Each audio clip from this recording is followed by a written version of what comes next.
My name is Gabi. I live in Washington, D.C. with my husband and 2 children, and I am a rare mother. When my son Elliot was born, it quickly became clear that something wasn't right. He was intensely floppy.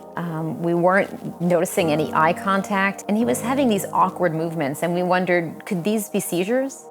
We kept bringing this up with our pediatrician, but were dismissed over and over again. Things like, oh, all babies develop at their own pace, or it's probably just an exaggerated startle reflex.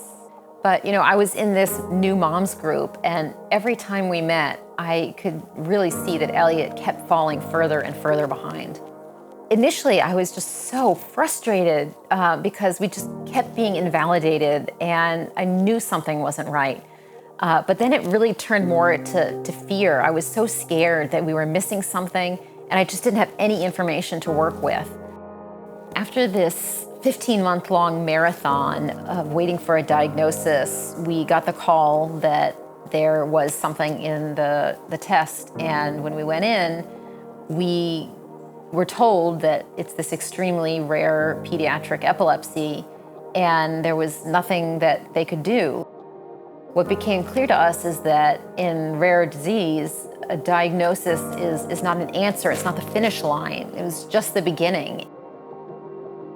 I remember coming back from these mothers groups and just breaking down crying because it was so painfully obvious that Elliot was not developing like these kids. So my friends, they would ask, how's Elliot doing? And I honestly, I didn't have a vocabulary for it. How do you say that your kid isn't doing anything? He wasn't meeting any milestones, and even talking about it became incredibly painful.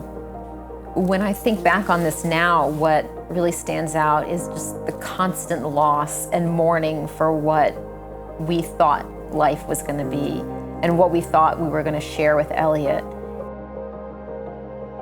There is nothing typical about our daily life. Elliot requires 24-hour monitoring just to keep him alive. Elliot requires respiratory treatments, constant physical therapy, occupational therapy, speech therapy, vision therapy. There's feeding and hydration. Elliot gets fed through a pump into his stomach directly, and that is done over 20 hours throughout the day. There's medications, changing diapers. It's not just busy, it's the intensity. There's just a constant intensity here that any moment this place could turn into an emergency room. With a daily life like that, who has time for themselves? Finding a community of rare mothers who are like-minded to connect with has been an incredible comfort and really helped me take better care of myself. One of the most important parts of this journey is finding other people who can understand and relate to what you're going through. Part of my hope in doing this is for the rare mothers out there to know that you are not alone.